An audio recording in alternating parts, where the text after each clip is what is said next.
At our son's lavish housewarming party, my wife grabbed my arm. Her grip was tight, her fingers digging into my suit jacket. She leaned in close, her voice barely a whisper above the clinking champagne glasses. "We need to leave. Right now." I looked at her confused. "Why? What is going on?" She stayed silent, her eyes darting toward the hallway. She didn't speak another word until we were locked inside our car. Finally, she turned to me, her face pale, and asked, "You didn't actually see the final paperwork, did you?" What she told me next left me completely frozen. "My name is Richard Caldwell. I am exactly 70 years old today, and I spent the last 4 decades of my life building Caldwell Logistics from a single delivery truck into a nationwide operation. My wife Catherine and I worked tirelessly to give our only son David the kind of life we could only dream of when we were young. We paid for his college. We paid for his lavish wedding to Monica. And just last month I wired $1.2 million in cash. It was the down payment for a stunning $2.5 million estate in the upscale suburbs of Illinois. It was supposed to be their forever home, a safe place to raise our future grandchildren. That was the dream, or so I thought. Tonight was the grand housewarming party. The long, winding concrete driveway was completely packed with expensive luxury cars. The caterers were passing around expensive appetizers. But something felt incredibly wrong the moment Catherine and I walked through the front doors. David and Monica were barely hosting. Instead, Monica's mother, Beatrice, was holding court in the grand foyer. Beatrice was a woman who always acted like she owned the world, despite having 0 accomplishments to her name. She was parading around the living room, directing the staff and pointing out the custom renovations as if she had paid for every single brick. I tried to ignore it. I told myself she was just an overbearing mother enjoying her daughter's success. I grabbed a glass of sparkling water and stood near the kitchen watching my son. David looked nervous. He kept adjusting his tie, avoiding my gaze whenever I looked in his direction. Whenever I tried to approach him to ask how the move went, Monica would conveniently appear and pull him away to greet another guest. The atmosphere was suffocating. I felt like a stranger in a house my own money had secured. That was when Catherine grabbed my arm. Her face was ashen.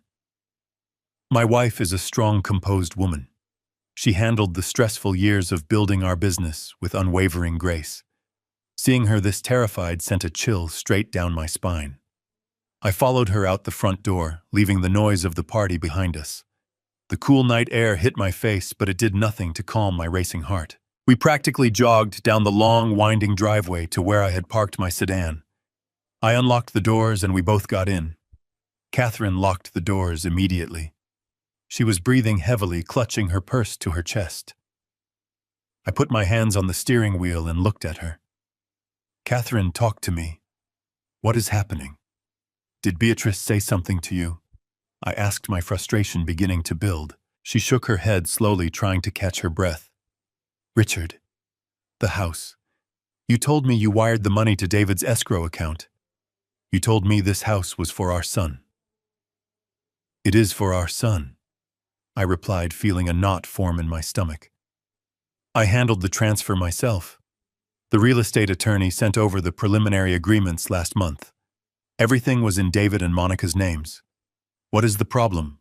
Catherine closed her eyes, and a single tear rolled down her cheek. "I needed to use the restroom. The one on the main floor was occupied, so I went upstairs. I walked past the master suite and saw the door to the private study was wide open. Beatrice was in there." She paused, swallowing hard. "Richard, she was not just in there. She was standing by the desk, holding a glass of wine, showing off something on the wall to 3 of her friends. They were laughing. They were laughing at us." I felt my blood pressure rising. "Laughing at what, Catherine? What did you see?" She turned to face me, her voice trembling with a mixture of profound sadness and pure rage. "It was the property deed. It was framed, hanging right behind the mahogany desk." I walked closer, pretending to admire the woodwork. Richard, I saw the names on that official document. My hands gripped the steering wheel tighter. David and Monica, I stated firmly, though a sickening doubt was already spreading through my chest. No, Catherine whispered. David's name is nowhere on that deed. Monica's name is nowhere on that deed. The property is registered solely to a limited liability company, an LLC. An LLC. I repeated, my mind racing through corporate legalities. What LLC? Kensington Holdings, Catherine replied. The air in the car suddenly felt heavy, unbreathable. Kensington. That was Beatrice's maiden name. The name she constantly used to boast about her imaginary aristocratic heritage. I stared at the dark windshield, my mind struggling to process the magnitude of what my wife was telling me. Are you absolutely certain? I asked, my voice dropping to a low, dangerous tone. I am certain, Catherine said, wiping her face. I saw the state seal. I saw the registration date. It was filed 3 weeks ago, right after you wired the money. Richard, you did not buy a house for our son. You bought a $2.5 million estate for Beatrice. She owns it all. I sat in the dark, the silence deafening. 40 years of hard work. 40 years of sacrificing family dinners to build a company, all to ensure my son would have a secure future. And he had taken my life's savings and handed the keys to his manipulative mother-in-law. My own flesh and blood had orchestrated a massive deception right under my nose. The disrespect was paralyzing. The betrayal was absolute. A cold, calculated fury replaced the shock. I am not a man who gets emotional. I am a man who solves problems. I reached into my jacket pocket and pulled out my phone. I dialed David's personal cell number. I listened to it ring once, twice, 3 times. I pictured my son standing in that lavish living room, holding a drink, playing the successful homeowner, while his mother-in-law held the actual power. The call finally connected. David, I said firmly, my voice echoing in the quiet car. We need to talk right now. But it was not my son's voice on the other end of the phone line. A high-pitched, sickeningly arrogant laugh echoed loudly through the small speaker.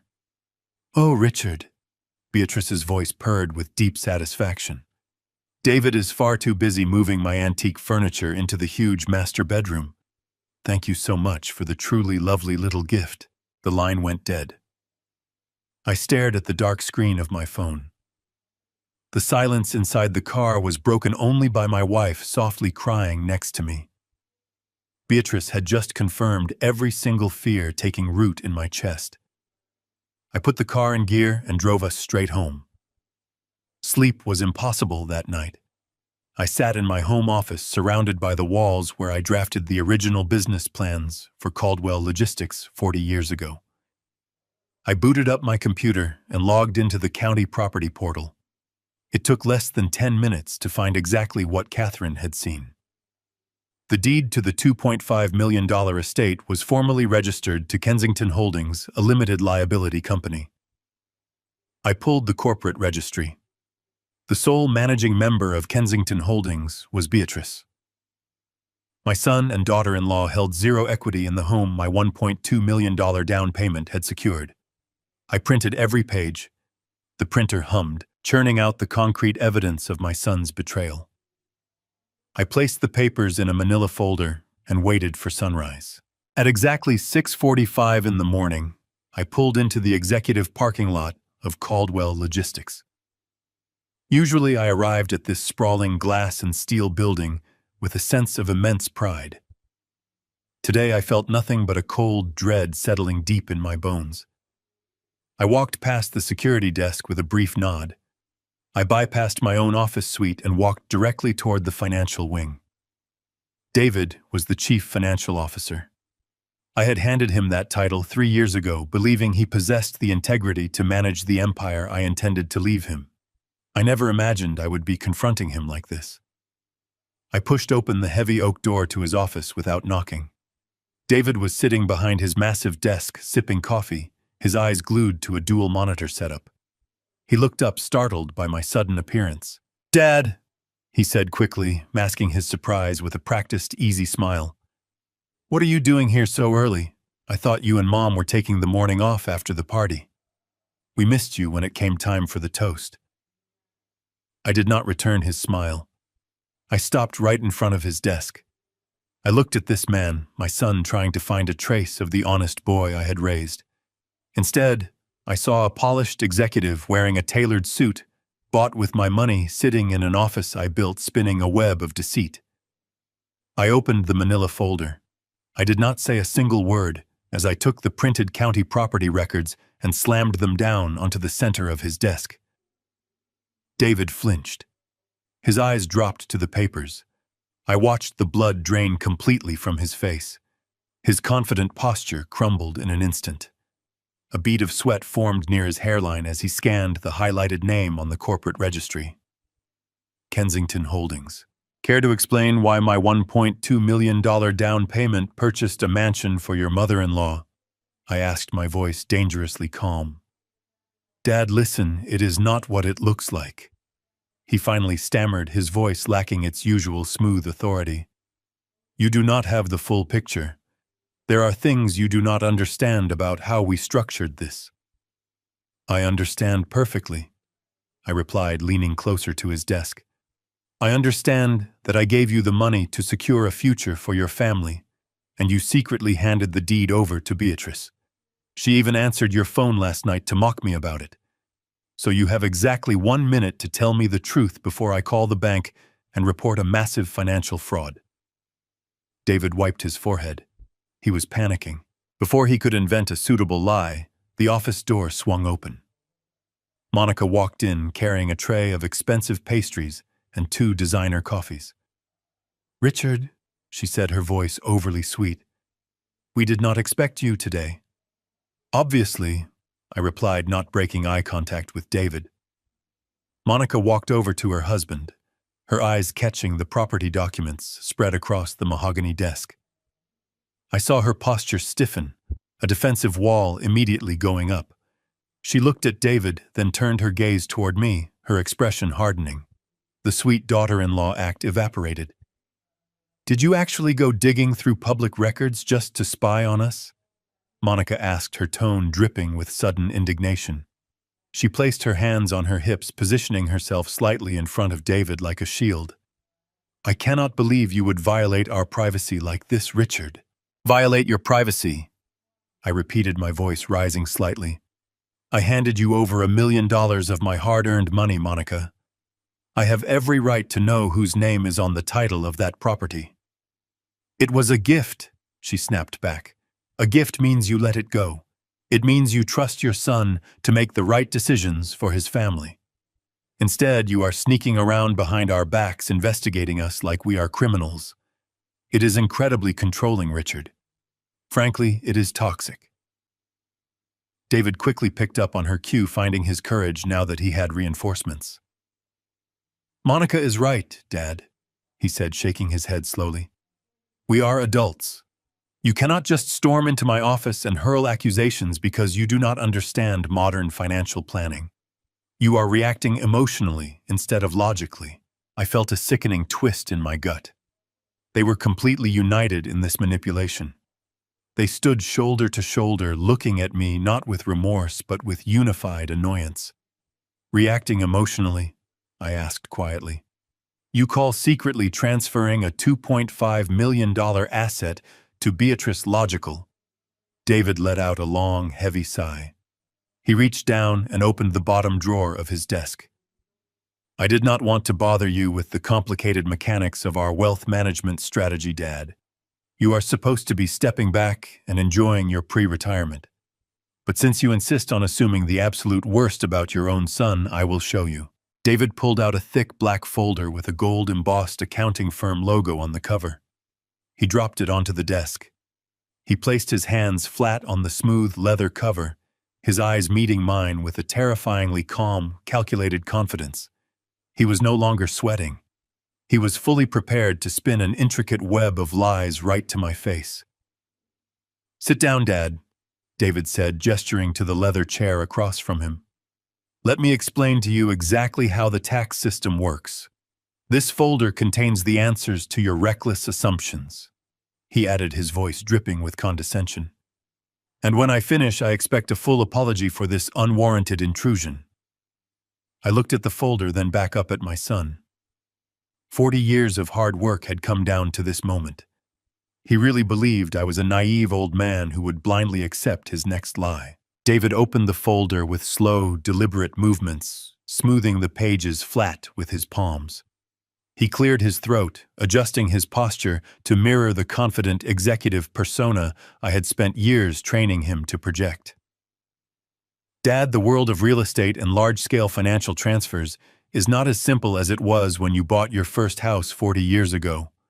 We are dealing with substantial sums of money here, and the federal government is constantly looking for ways to penalize families for intergenerational wealth transfers. If you had just wired the money directly into our personal accounts, we would have been hit with an absolutely staggering gift tax liability. It would have financially crippled us before we even moved a single piece of furniture into the living room." He pointed a manicured finger at a dense spreadsheet filled with projected tax brackets and depreciation schedules. "Monica's mother has a phenomenal accountant, a man who manages portfolios for some of the wealthiest families in the state.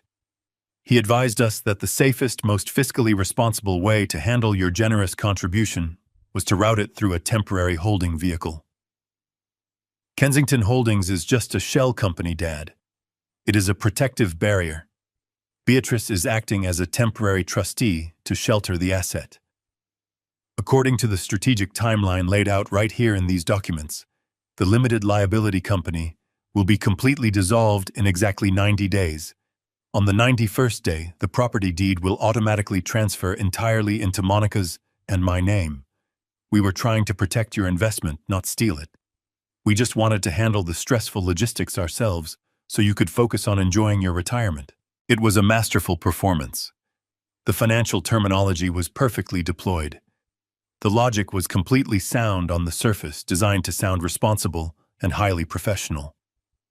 If I were an ordinary, uneducated man, I might have been instantly relieved. I might have praised my son for his brilliant foresight. But I spent my entire adult life navigating corporate tax law to build Caldwell Logistics. I knew instantly that every single word coming out of his mouth was a meticulously crafted lie. You do not use a mother-in-law's personal limited liability company to bypass federal gift taxes on a primary residence. It was legally absurd. It was a fairy tale dressed up in corporate jargon. I kept my face completely blank. I did not interrupt him. I let the silence hang in the air after he finished speaking. That silence made Monica incredibly anxious. She realized David's spreadsheet presentation was not enough to extinguish the burning suspicion in my eyes. She stepped forward, abandoning the aggressive stance for something far more manipulative. Her lower lip began to tremble. Her eyes filled with perfectly timed crystalline tears. "Richard, how could you think so poorly of us?" she asked, her voice cracking with manufactured heartbreak. "How could you believe we would ever do something so malicious?" My mother has spent the last month working herself to the point of exhaustion, meeting with lawyers and accountants, just to make sure David and I were protected. She took on the legal liability of the holding company, solely to help us secure our dream home. She is making a massive sacrifice for our family, and instead of thanking her, you are treating her like some kind of scheming criminal. She reached out and placed a trembling hand on David's shoulder. "We have worked so hard to build a life that would make you and Catherine proud. We wanted to surprise you when the title officially transferred in 90 days. We wanted to show you that we are responsible adults who know how to protect our family assets. But you could not even give us the benefit of the doubt. You just assumed the absolute worst. Your lack of trust is deeply wounding, Richard.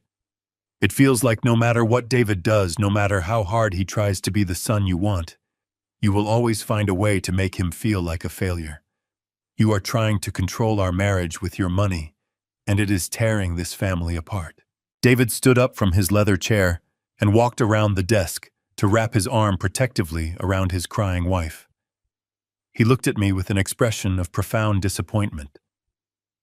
"Please, Dad," he begged, his voice softening into a plea for paternal sympathy. "Do not ruin the family harmony over a simple misunderstanding about temporary tax structures. Mom was so upset last night. Monica is devastated right now. We all just want to move forward and enjoy the beautiful home you helped us acquire. Just give it 90 days. You will see the deed transfer. You will see that everything I am telling you is the absolute truth. Just trust me." I stood there in the center of the office, surrounded by the empire I had built from nothing. I looked at the son I had raised and the daughter-in-law I had welcomed into my home. They were looking at me with expectant, tear-filled eyes, waiting for me to yield. My gut was screaming that this was only the surface of a much darker, far more dangerous conspiracy. The lie about the tax loophole was too rehearsed. Monica's tears were too convenient. Beatrice's arrogant laughter on the phone the night before did not match the narrative of a selfless, sacrificing mother. I realized in that exact moment that confronting them directly with logic and anger would yield absolutely nothing. They were prepared for a fight. They were not prepared for a surrender. If I wanted to uncover the actual truth, I needed them to believe they had successfully fooled me. I needed them to drop their guard. I needed to become the clueless, weary old man they thought I was. I let my shoulders slump forward, intentionally shrinking my posture.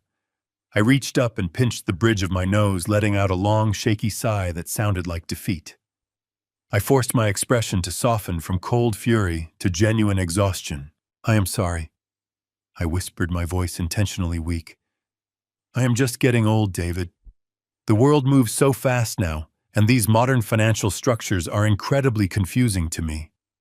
When your mother saw Beatrice's name on that deed last night, it gave us both a terrible shock. We panicked. I did not mean to accuse you of anything malicious. I just want to know that you and Monica are safe and secure. I want to know my hard work actually helped you. I apologize for overreacting and storming in here. You are right. I should have trusted you." The physical transformation in the room was instantaneous. The defensive tension completely evaporated from David's shoulders. Monica sniffled and wiped her eyes, offering me a weak, forgiving smile. They exchanged a very quick, subtle look of absolute victory. They had won. The old man had folded. "It is okay, Dad," David said, his voice returning to its normal, confident tone. "I know you were just looking out for us.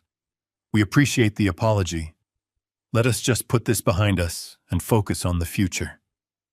"Thank you, son," I replied softly. "I will let you get back to work. We can talk more about the house later." I turned my back to them and began walking slowly toward the heavy glass door of the office. I moved with the heavy, shuffling steps of a defeated man. I reached out and grabbed the brushed steel handle. As I pulled the heavy door open, the bright fluorescent lights of the hallway illuminated the thick glass pane, turning it into a perfect dark mirror. The angle of the reflection captured the area directly behind the mahogany desk. David thought I was no longer paying attention. He thought I was broken. In the reflection of the glass, I saw him practically dive back into his leather chair. He grabbed his computer mouse and began clicking frantically. I watched his screen reflect in the doorway. He was aggressively dragging a specific digital folder directly into the system's trash bin. The text on the screen was large enough to read clearly in the reflection. It was a folder he was absolutely desperate to hide from me. The title of the deleted file burned itself into my memory. Caldwell_pension_transfers. The drive home was a blur of calculated silence. The image of my son frantically deleting a file named Caldwell Pension Transfers played on a continuous loop in my mind. A tax loophole for a luxury house was one thing, a simple deception born of typical greed. But intentionally touching the employee pension fund crossed a moral line so severe it bordered on the unthinkable. I had hundreds of hard-working people who trusted me with their retirement. If David was moving their money, he was not just stealing from me. He was destroying the lives of people who had spent their entire careers building my company. I needed to know exactly who was pulling the strings. David was arrogant, but he was inherently cautious. He simply did not have the nerve to orchestrate a massive financial crime on his own. Someone was pushing him. I needed to see the dynamic inside that house when they thought no one was watching. I stopped at a boutique downtown and purchased an extravagant crystal vase. It was the perfect apology gift, serving as an olive branch from a defeated father. I arrived at the estate just after 2 in the afternoon. The wrought iron gates were wide open. Landscaping crews were busy manicuring the vast front lawn. I parked near the fountain and walked up the stone steps, holding the crystal vase tightly. I did not ring the bell. The heavy oak front door was slightly ajar. I stepped inside the grand foyer, quietly letting the shadows conceal my arrival. The house echoed with the demanding voice of Monica's mother. I walked silently down the marble hallway, following the sound of Beatrice's piercing voice into the main living room. What I saw made my blood run absolutely cold. It was a masterclass in psychological domination. David, the chief financial officer of a $40 million empire, was literally on his hands and knees. He was holding a measuring tape against the edge of a massive Persian rug. Beatrice was standing directly over him, holding a china cup of tea. She looked down at him with pure disgust. "Move it exactly 2 inches to the left, David," she barked, her tone dripping with venom. "I told you repeatedly that I wanted it perfectly centered with the chandelier. Are you completely incapable of following a simple instruction?" David fumbled with the heavy fabric, his hands visibly shaking. "Sorry, Beatrice," he mumbled, his voice barely audible, not daring to look up at her. "I will fix it right now." Beatrice scoffed loudly, a sound filled with deep contempt. She snapped her fingers at him twice, a sharp, degrading sound. "Hurry up and fix it. The interior designer is arriving in 20 minutes, and I will not have my home looking like a chaotic mess because of your incompetence." I watched my son shrink into himself, his shoulders slumping in defeat. The confident executive who tried to intimidate me just hours ago was gone. He was a terrified, obedient servant in his own supposed home, bowing to the whims of a tyrant. I took a heavy step forward, letting my shoes click loudly against the marble floor. David jumped up instantly, brushing the dust off his slacks, his face flushing bright red with embarrassment. Beatrice turned around, her eyes narrowing suspiciously as she saw me holding the crystal vase. Monica walked in from the adjoining kitchen, stopping dead in her tracks when she spotted me. "Richard," Monica said, her voice tight and defensive. "What are you doing here without calling first?" I forced a warm, apologetic smile onto my face. "I came to bring this," I said, holding up the gleaming vase. "I wanted to formally apologize for my behavior this morning. I overstepped my bounds, and I want to respect your boundaries moving forward. I just want peace between us." Beatrice looked at the vase, her lips slowly curling into a smug, victorious smile. "Well, that is very mature of you, Richard. Just put it on the side table and do not scratch the wood." I placed the vase down gently and turned my attention to David. He was staring at the floor, refusing to make eye contact with me. I needed to see how deep this control went. "David," I said casually, keeping my tone light and conversational. "While I am here, I wanted to quickly ask you about the fourth quarter financial projections for the regional distribution centers. Are we still on track to open the new warehouse in Ohio by November?" It was a basic question, something any executive should be able to answer in his sleep. David opened his mouth to speak, but Monica stepped directly in front of him. She physically blocked him from my view, acting like a guard dog. "David is not working today, Richard," Monica said, her voice sharp and commanding. "We are focusing entirely on setting up my mother's new house. Your little trucking company can wait until Monday morning. He is not answering your stressful work questions right now." I looked past her shoulder, trying to catch David's eye. He simply nodded, staring blankly at the freshly painted wall. "Monica is right, Dad," he whispered softly, sounding entirely defeated. "I am busy with the house. We can talk about logistics next week." The psychological horror of the situation settled over me. My son had zero control over his own life, his money, or his voice. He was subjugated. They had stripped him of his autonomy, turning him into a compliant tool for their financial gain. "Of course," I said, maintaining my weary facade. "I completely understand. I will just use the restroom and let you all get back to your busy day." I walked past the living room and headed straight down the hallway toward the guest bathroom. I knew exactly where Beatrice had claimed her private study. It was the same room where Catherine had seen the framed property deed. The heavy wooden door was wide open. I slipped quietly inside the room. The space smelled strongly of expensive perfume and leather. I walked quickly toward her massive mahogany desk, my eyes scanning rapidly for any loose documents. As I stepped around the heavy leather chair, the toe of my shoe caught the edge of an ornate metal trash can. It tipped over, instantly spilling its crumpled contents across the pristine hardwood floor. I crouched down to clean up the mess before anyone heard the noise. As I reached for a crumpled ball of paper, a brightly colored logo caught my eye. I carefully flattened out the ripped pages against my knee. They were final notice letters from 3 different offshore casinos located in the Caribbean. The letters were addressed directly to Beatrice Kensington.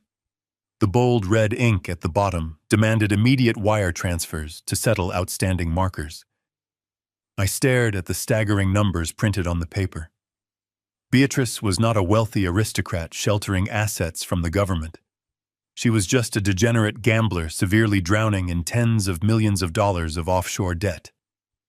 And she was using my son and my company's pension fund to pay for her own pathetic survival. I placed the ripped pieces of the casino final notice letters back into the ornate metal trash can, arranging them exactly as I had found them. My hands were surprisingly steady, despite the hurricane of rage and realization tearing through my mind. Beatrice was drowning in offshore gambling debt, and my son was her financial lifeline. I stood up, smoothed the front of my jacket, and took a deep, stabilizing breath. I walked out of the private study and back down the long, opulent hallway toward the main living area.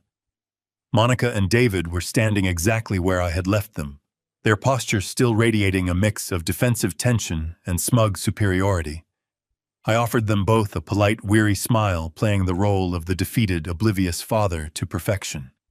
I told them I was glad we had cleared the air, wished them a wonderful afternoon, setting up their home, and quietly showed myself out the front door. The drive back to my own house felt like navigating through a thick, suffocating fog. The pieces of the puzzle were horrifyingly clear now. David was not just a naive husband trying to appease a demanding mother-in-law with a tax loophole. He was an active, willing participant in a massive financial crime. When I arrived home, Catherine was waiting for me in the kitchen, her eyes wide with anxious anticipation. I poured myself a small glass of water and sat down across from her at the kitchen island. Speaking in hushed tones, I told her everything. I told her about the degrading way Beatrice treated our son, the deleted computer folder regarding the company pension fund, and the ripped casino debt collection letters hiding in the trash can. Catherine covered her mouth with her hands, tears welling in her eyes as the sheer scale of the betrayal washed over her. "Our son was stealing from us to fund a gambling addiction. We have to call the police, Richard," Catherine whispered, her voice trembling with a mixture of fear and profound sorrow. "We have to stop him before he ruins everything we have ever built." I shook my head slowly, reaching across the marble counter to grasp her trembling hands. "No," I replied softly but firmly. "If we confront him now or involve the authorities prematurely, David will simply erase the remaining digital evidence. He is the chief financial officer. He controls the servers. He controls the daily ledgers. He will claim I am a confused old man making wild accusations, and Monica will back him up completely. We cannot win a war of words against 2 people who have spent months perfecting their lies. If we are going to stop this, I need undeniable concrete proof. I need the raw financial data downloaded directly from the company servers, and I have to get it without David ever knowing I was looking." I spent the rest of the evening acting completely normal. I ate dinner with Catherine, watched the evening news, and went to bed at my usual time. I needed to ensure that if David was monitoring my behavior in any way, he would see nothing but a tired, retired executive settling into a quiet life. But sleep was entirely out of the question. I lay in the dark listening to the rhythmic ticking of the hallway clock, waiting for the dead of night.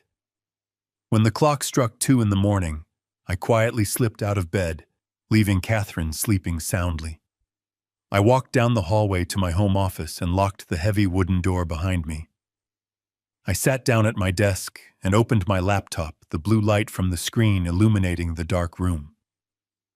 It was time to investigate the company I had spent 40 years of my life building from the ground up. David was a highly educated financial executive, but he suffered from the blinding arrogance of youth. When I handed him the keys to the financial kingdom 3 years ago, he immediately changed all the primary administrative passwords, subtly locking me out of the day-to-day operational metrics. He wanted total control, and he believed his modern cybersecurity protocols were impenetrable. But David had forgotten a crucial detail about Caldwell Logistics. I was not just the founder. I was the man who personally supervised the installation of the original network architecture 2 decades ago. Before we had dedicated information technology departments, I coded the legacy administrative backdoor access portals myself. I opened a command terminal on my laptop and began typing strings of old hidden credentials that had not been actively used in over 15 years. I held my breath as the screen loaded, praying the old security patches were still buried deep within the server framework. The screen flashed green. I was in. I completely bypassed the superficial, highly sanitized quarterly reports that David usually presented to the board of directors during our formal meetings. I needed to see the raw, unfiltered data. I navigated directly into the Master Chief Financial Officer ledger, the central nervous system of our entire corporate operation. I began pulling up the vendor payout logs for the last 12 months, scanning row after row of thousands of transactions. I was looking for anomalies, unauthorized bonuses, or phantom contractors. For the first hour, everything looked infuriatingly normal. Legitimate invoices for fuel vehicle maintenance, warehouse leases, and employee payroll rolled across the screen. David had hidden his tracks exceptionally well, burying his theft beneath mountains of routine corporate expenditures. My eyes were burning from staring at the bright screen, but I refused to stop scrolling. Then I finally saw it. It was a recurring monthly payment authorized directly by the Chief Financial Officer. $30,000, precisely categorized under the vague heading of Strategic Logistics Consulting.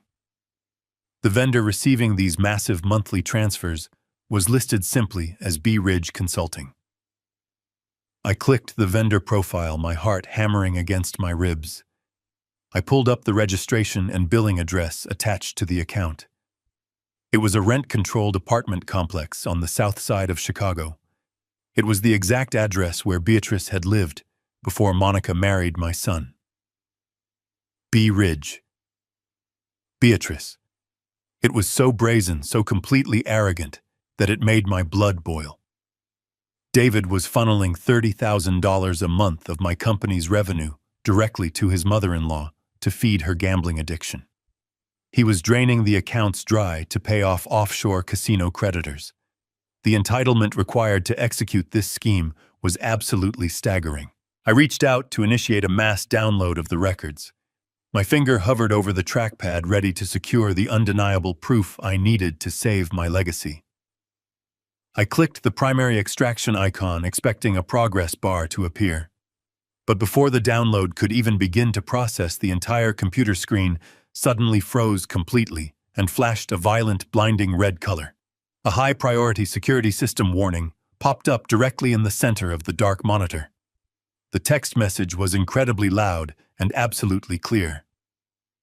Admin override detected, alerting CFO immediately.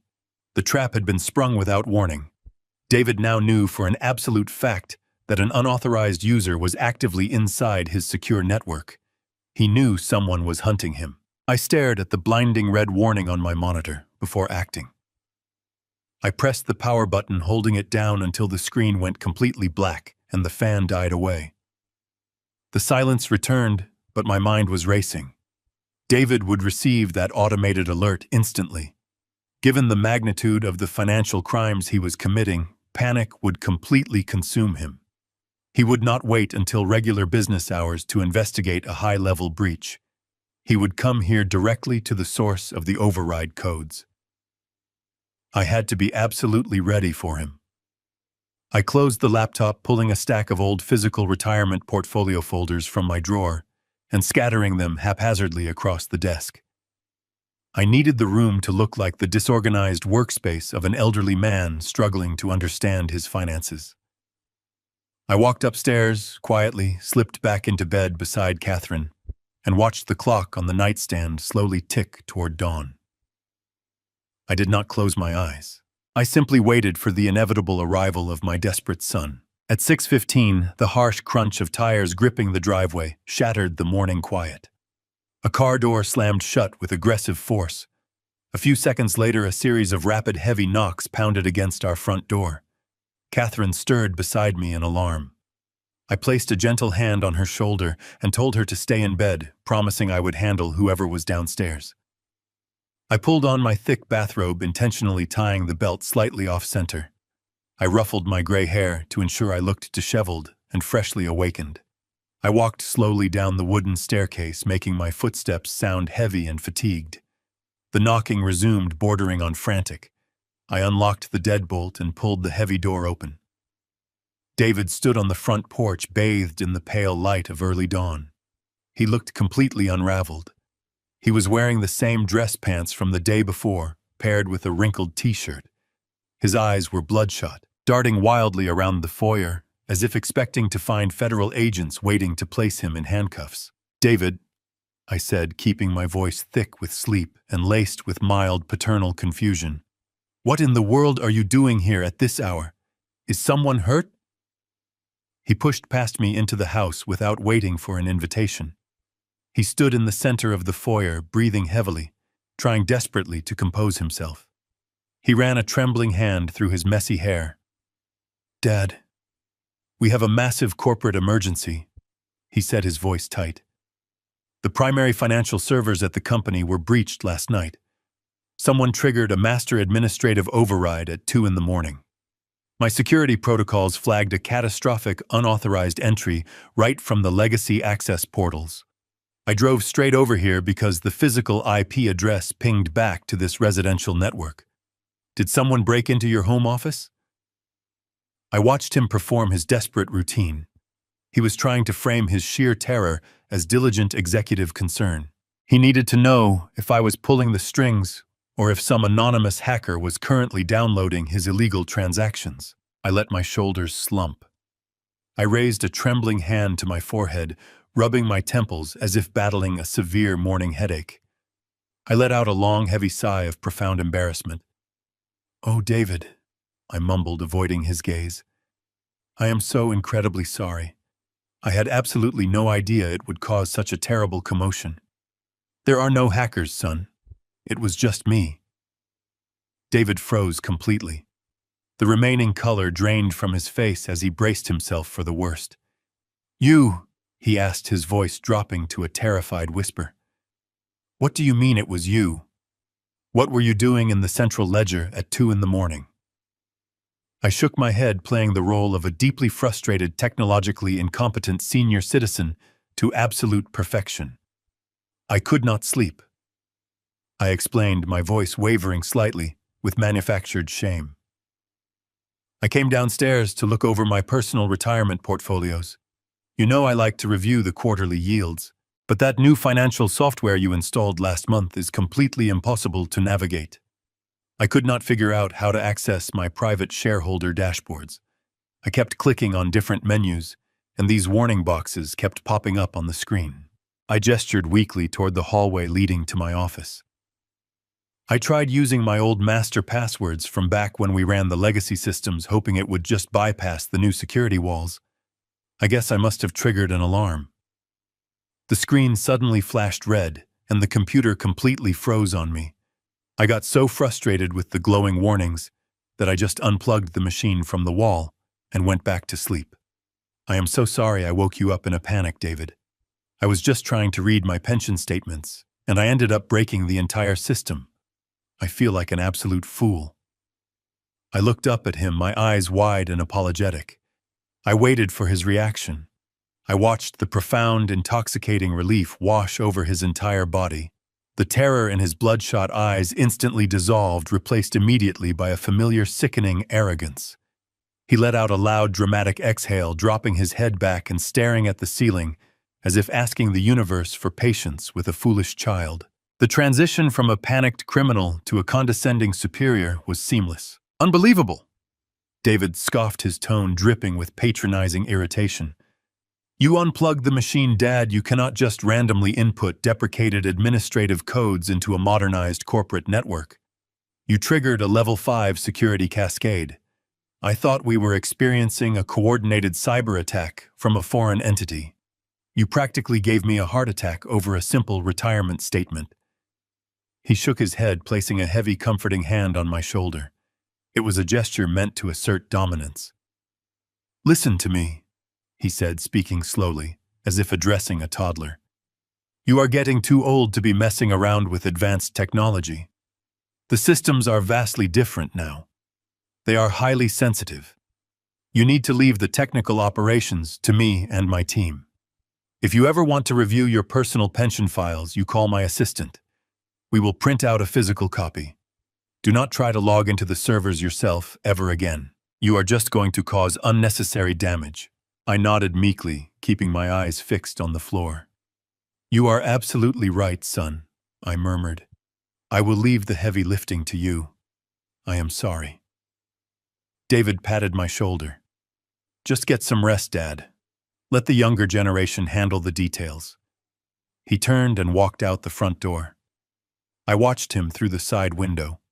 When his luxury car vanished around the corner, my posture straightened. The trembling in my hands ceased entirely. I grabbed my burner phone and dialed a secure number. Thomas? I said, my voice cold and stripped of all paternal mercy.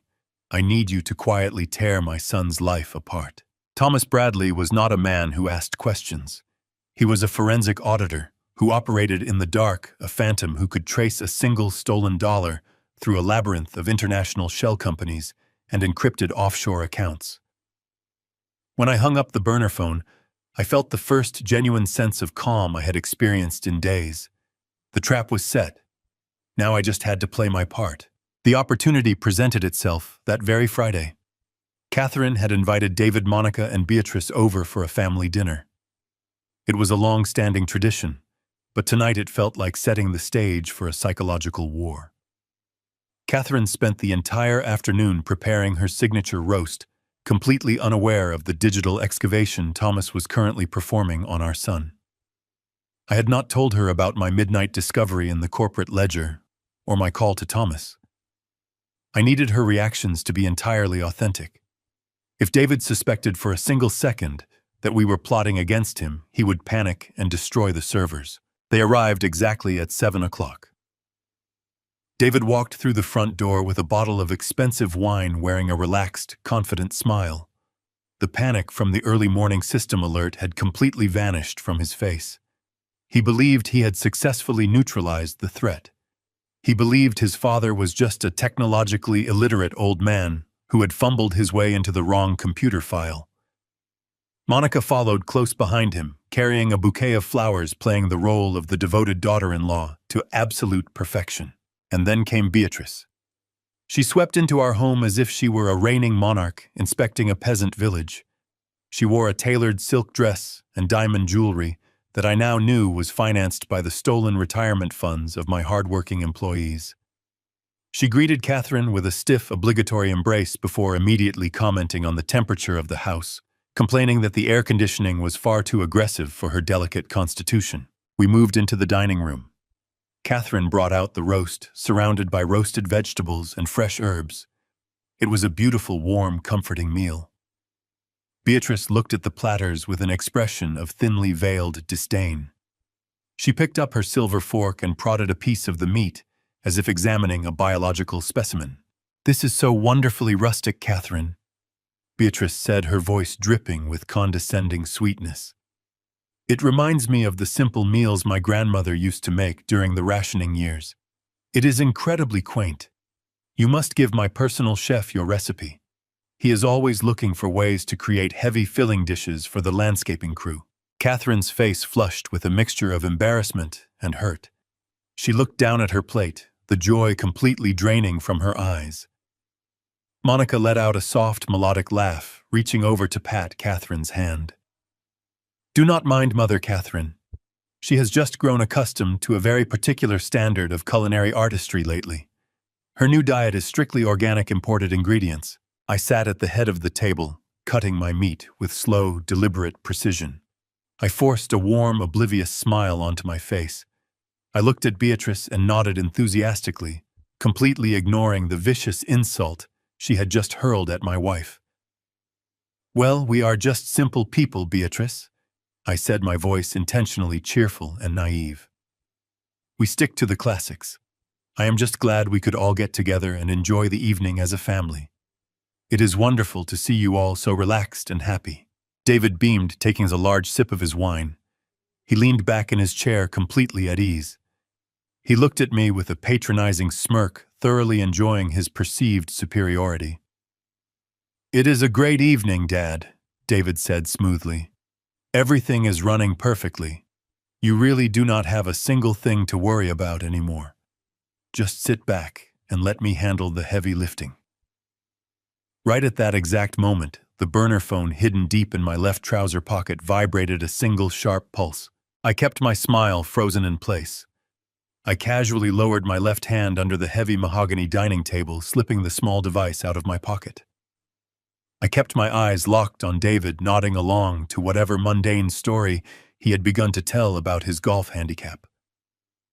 Under the table, I pressed my thumb against the screen to unlock it. The brightness was turned all the way down, casting only a faint glow against my palm. It was a text message from Thomas Bradley. The forensic excavation had begun to strike gold. The first message was brief and clinical. "Kensington Holdings is a hollow shell. Registered in Delaware. Zero legitimate business operations. Sole purpose is acting as a pass-through entity for inbound wire transfers." I took a bite of my food, chewing slowly, as Beatrice began to complain about the quality of the wine David had brought. I glanced down again. A second message materialized on the screen. "I have breached the Bee Ridge Consulting ledger. You were right. It is completely fraudulent. No employees, no services rendered. The monthly $30,000 consulting fees from Caldwell Logistics are automatically routed through a payment processor directly into an account held by the Grand Cayman Royal Bank." I looked across the table at Beatrice. She was currently dabbing the corners of her mouth with a linen napkin, complaining that the lighting in our dining room was terribly unflattering. This woman who was critiquing the aesthetics of my home was a financial parasite draining my life's work. My phone vibrated again. A third message. I intercepted the outbound routing numbers from the Cayman account. The money does not stay there. Within 24 hours of receiving the Caldwell funds, wire transfers are executed to 3 separate entities: Sun Crown Casino Group, Horizon Island, betting, and a private debt consolidation firm operating out of Macau. She is moving money faster than she can steal it. The debt is astronomical. She is leveraging the house to cover the margins. I felt a cold, hard knot form in the pit of my stomach. The scale of the deception was breathtaking. David was sitting right in front of me, laughing at a joke Monica had just made, completely unaware that his entire criminal enterprise was being dismantled piece by piece beneath my dinner plate. He was so arrogant, so blindly confident in his own intelligence, that he never stopped to consider the possibility that I was hunting him. I watched Catherine offer Beatrice another serving of vegetables. Beatrice declined with a dramatic wave of her hand, claiming she had already consumed far too many simple carbohydrates for one evening. I wanted to scream, but I remained perfectly still. I had to let Thomas finish the job. My phone vibrated one final time. It was a longer, continuous pulse. I kept my face perfectly neutral as I lowered my gaze. The text from Thomas was stark and absolute. "Richard, step outside. You need to hear this. They aren't just stealing the company's cash flow." The words on the screen sent a sharp spike of adrenaline straight into my chest. I slipped the phone back into my pocket and took a deep breath. I looked up at the dining table. David was swirling his wine, completely satisfied with his stolen life. Monica was smiling at him. They were a portrait of perfect, oblivious arrogance. I cleared my throat softly, drawing their attention. "Excuse me for a moment," I said, keeping my voice mild. "I think the roast was a bit rich. I am going to step outside for a breath of fresh evening air." Catherine looked at me with concern. I offered a reassuring smile and pushed my chair away. I walked through the kitchen and slipped out the glass door. The cool night air hit my face but did nothing to calm the burning fury inside me. I walked across the lawn, slipping through the back gate leading to a quiet, poorly lit parking lot behind our community center. Thomas Bradley was waiting exactly where I knew he would be. His dark sedan was parked in the deepest shadows beneath a cluster of oak trees. I opened the passenger door and slid into the leather seat. The interior was bathed in the pale blue glow of a laptop screen. Thomas did not offer a greeting. He traded exclusively in hard facts. "You need to brace yourself, Richard," Thomas said, his voice flat. "I spent the last 3 hours digging through your son's digital footprint. He is not just skimming cash. He has engineered a financial catastrophe, steering the entire ship directly into a concrete wall." I looked at the glowing screen. "Tell me exactly what you found." "I already know Beatrice is gambling away the company cash flow through those fake consulting fees." Thomas shook his head. "The casinos cut her off 6 months ago. Beatrice turned to alternative funding sources. She owes an international syndicate of loan sharks over $2 million. They demand weekly tribute, and the interest rates are compounding at an astronomical pace. She is drowning, and she dragged your son into the deep water with her." I felt a cold sweat break out across my forehead. "So David is draining the operating accounts to keep her alive," I stated. "It is much worse than the operating accounts," Thomas replied. $30,000 a month is not enough to cover the weekly tribute Beatrice owes to these syndicates. David needed a massive pool of untraceable liquidity. He crossed the ultimate line. He is actively draining the Caldwell Logistics Employee Pension Fund." "The pension fund," I whispered, my voice cracking. "He is stealing the retirement savings of my workers, men and women, who have given their entire lives to my company. He has already siphoned over $4 million from the principal reserves," Thomas confirmed, bringing up a complex series of ledger transfers. "He is routing it through Beatrice's shell company, sending it directly to Macau. He is burning the futures of your employees to pay for his mother-in-law's gambling debts." My son was a monster. But Thomas was not finished. "There is a reason he felt comfortable taking such an insane risk," Thomas continued. "David is a coward. He knew touching the federal pension funds would attract the authorities. He needed an absolute guarantee that he would walk away clean when the house of cards collapsed. He needed a designated fall guy." "He set me up," I said quietly, the realization settling over me. "He framed you perfectly," Thomas said, dropping a thick stack of printed documents onto my lap. "I found these buried in a hidden partition on the main server. David used your digital signature to forge binding legal declarations. He drafted documents naming you as the sole guarantor of Beatrice's massive syndicate debts. He forged executive orders authorizing the creation of the phantom subsidiaries draining the pension fund. Every wire transfer, every illegal loan, every stolen dollar has your name attached to it at the top of the command chain." I stared down at the papers in my lap. The forged signatures looked perfectly authentic.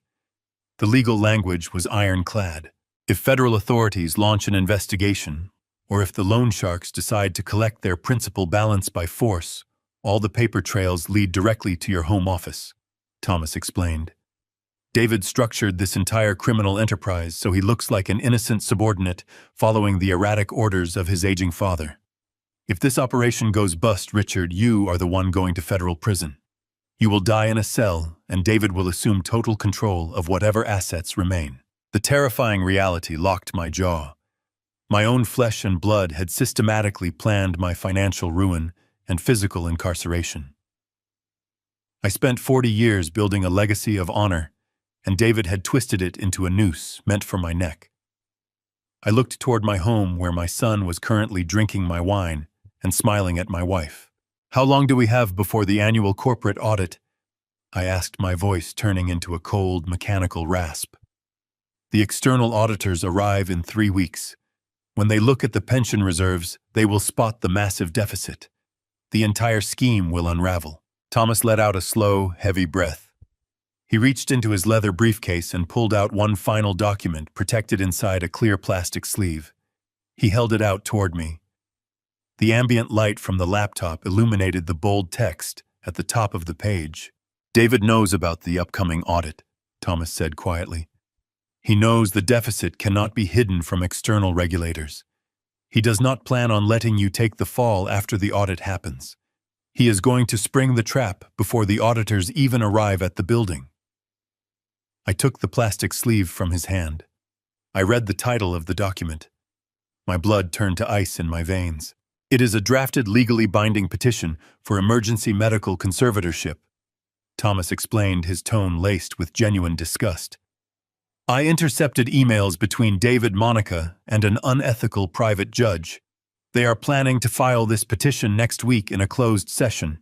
They are going to testify under oath that your recent behavior has become erratic and dangerous. They will claim you are suffering from severe dementia and actively destroying the company with reckless financial decisions." I stared at the petition. It outlined a complete seizure of my personal rights and medical autonomy. It painted me as a broken man incapable of caring for himself. "Once the judge signs that order, you immediately lose all legal authority," Thomas said. "David and Monica will be granted total control over your life and Caldwell Logistics. They will lock you away in a secure memory care facility, isolating you from the outside world. You will not be able to talk to Catherine, your lawyers, or the authorities. Once silenced, David will use his power as conservator to cover his tracks, blame the missing pension funds on your supposed decline, and walk away with everything." They were going to bury me alive. I sat in the dark passenger seat of Thomas Bradley's car, staring at the drafted conservatorship petition. They were going to bury me alive. The sheer scale of their cruelty washed over me, replacing the last remaining fragments of my paternal love with cold, absolute resolve. I handed the plastic sleeve back to Thomas. I did not shed a single tear. I looked at the forensic auditor and nodded. The time for sorrow had passed. It was time to go to war. I told Thomas to begin securing the evidence immediately, instructing him to trace every stolen dollar and build an impenetrable fortress around my personal assets. I stepped out of his car and walked back through the damp grass toward my home. The next morning, I initiated the performance of my life. If David and Monica needed me to be a senile, confused old man to validate their fraudulent court petition, I was going to give them a masterpiece. I walked into the kitchen where Catherine was pouring coffee, and David was standing near the island, reviewing a report on his tablet. I intentionally shuffled my feet, letting my posture sag heavily. I looked directly at my son and let a blank, vacant expression wash over my face. "Good morning, Michael," I said, using the name of my late brother. "Did you finish the inventory logs for the warehouse yet?" David froze, lowering his tablet slowly. He exchanged a rapid, wide-eyed look with Catherine. "Dad," David said, his voice dripping with mock concern. "It is me, David. Michael has been dead for 20 years. Are you feeling all right?" I blinked repeatedly, pressing a trembling hand to my forehead. I muttered a weak apology, claiming I had not slept well and was feeling a bit disoriented. Later that afternoon, when Monica stopped by to drop off some fabric swatches for Catherine, I executed the next phase of my performance. I casually opened the refrigerator to grab a bottle of water and silently placed my heavy set of car keys directly onto the middle shelf right next to the milk. I walked into the living room and began frantically searching my pockets, complaining loudly that I had lost my keys again. Monica immediately sprang into action, adopting the tone of a patronizing nurse.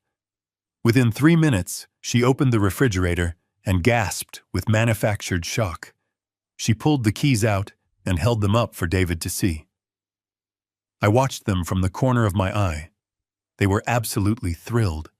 I could see the barely contained glee dancing in Monica's eyes. I watched David subtly pull out his smartphone and type a quick note documenting my staged cognitive decline for their impending court filing. They were building their case completely unaware. They were merely dancing on the stage I built for them. While I played the crumbling patriarch in the daylight, my nights were consumed by ruthless retaliation. I met with Thomas Bradley and my senior legal counsel in secure locations long after midnight. We moved with terrifying speed.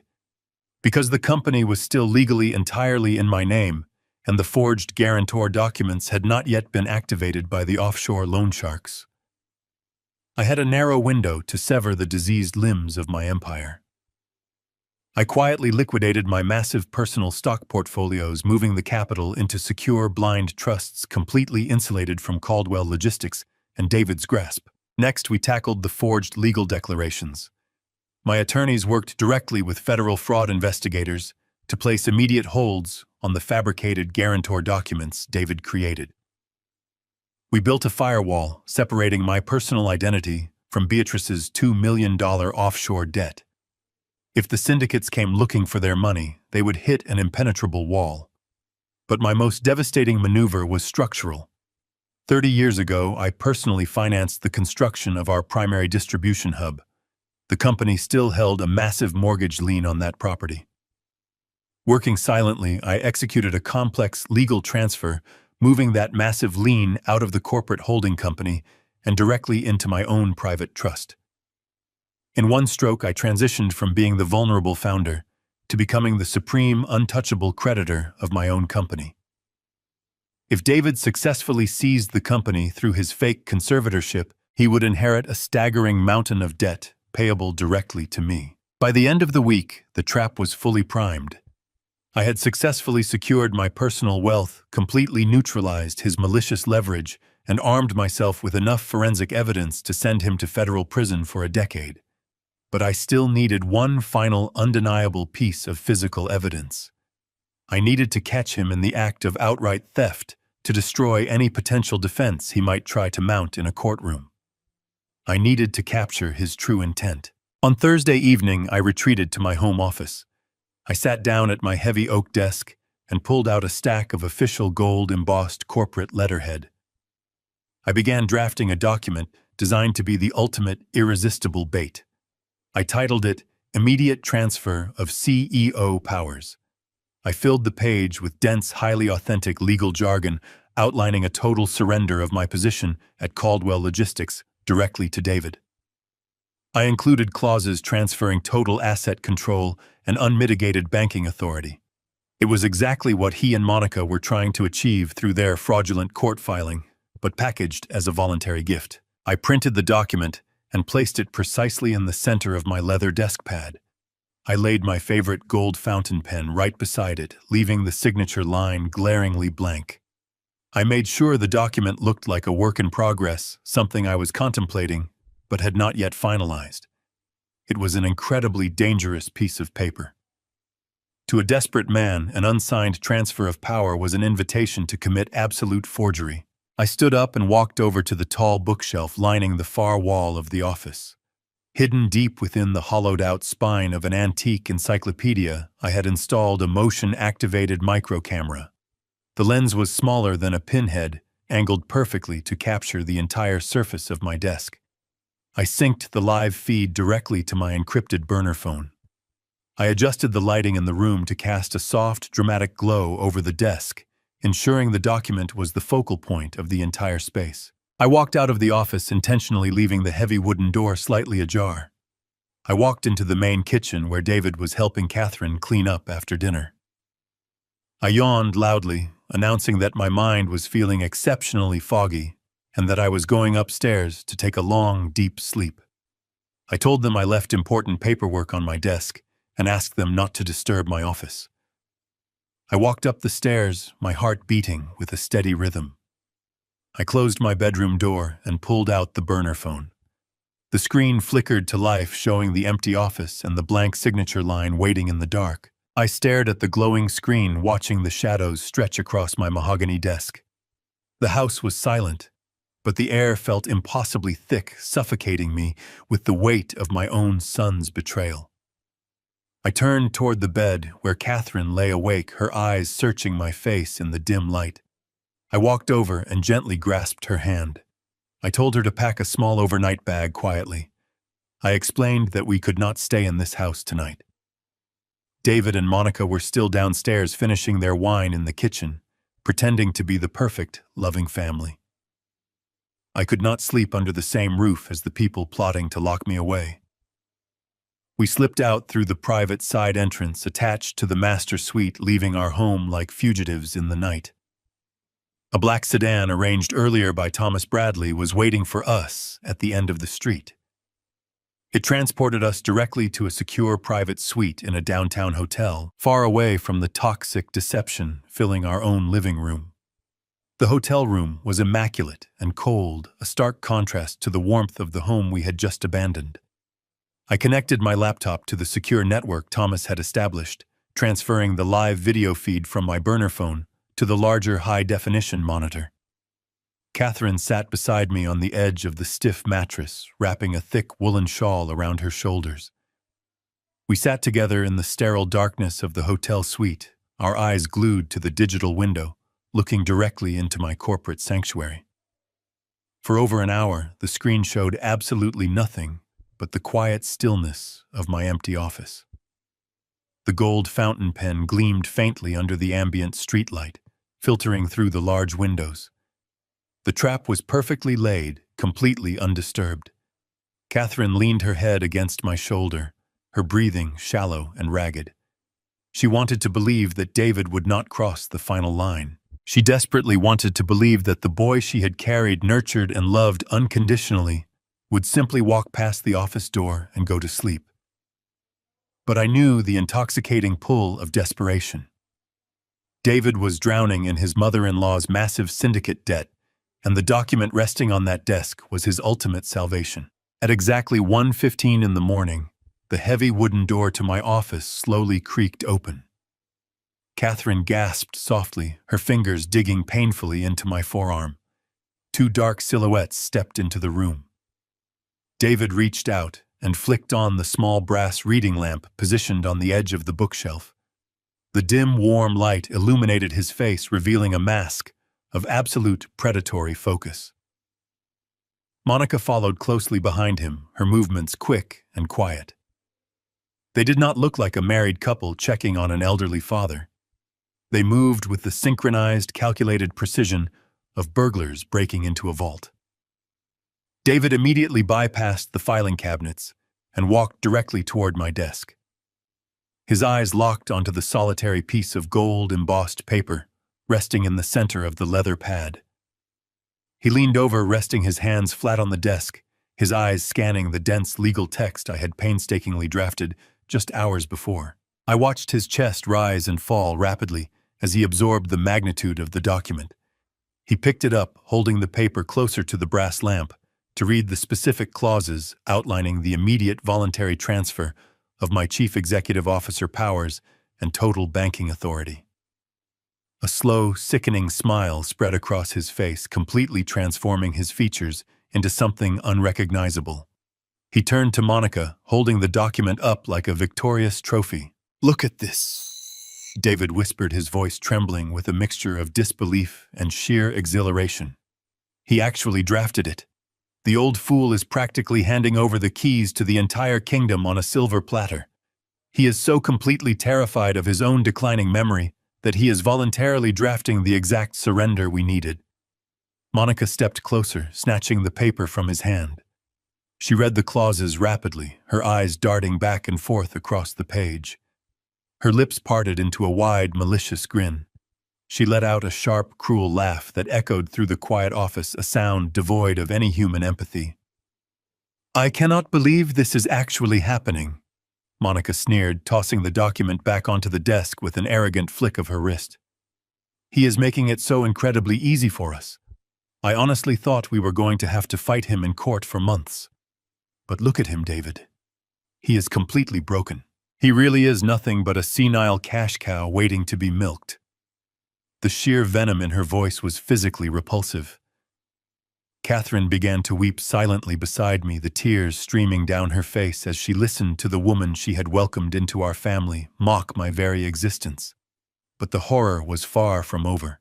David picked up the gold fountain pen, rolling it smoothly between his fingers. He stared down at the blank signature line waiting at the bottom of the page.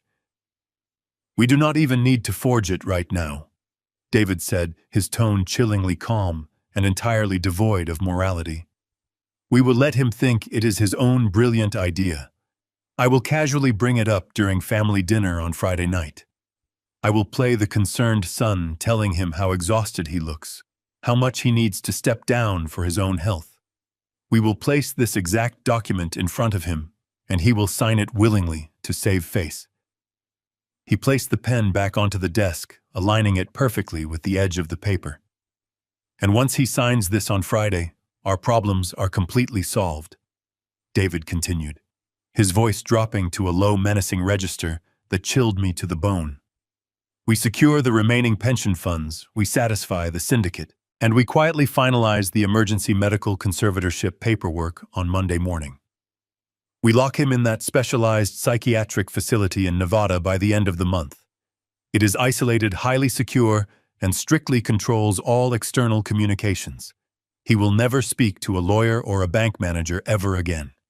Beatrice will be absolutely safe, our debts will be entirely erased, and we will finally have the total control we deserve." Catherine broke down into heavy, uncontrollable sobbs. The devastation of hearing her son calculate our permanent imprisonment shattered her heart. She buried her face into my shoulder, shaking violently as the reality of their greed washed over her. I did not offer any words of comfort.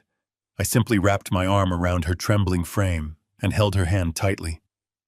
My eyes remained fixed on the glowing monitor, watching the two miserable rats scurrying happily through the maze I had meticulously designed for them. The paternal love that had once blinded me to their true nature evaporated, replaced by a dark, frozen resolve. "Let them have their Friday dinner," I whispered. "It will be their last." Friday evening arrived with an oppressive heat that mirrored the heavy tension settling deep within my chest.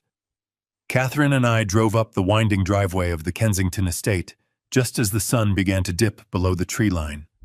The wrought iron gates were flanked by private valets, and the circular courtyard was packed with high-end luxury vehicles.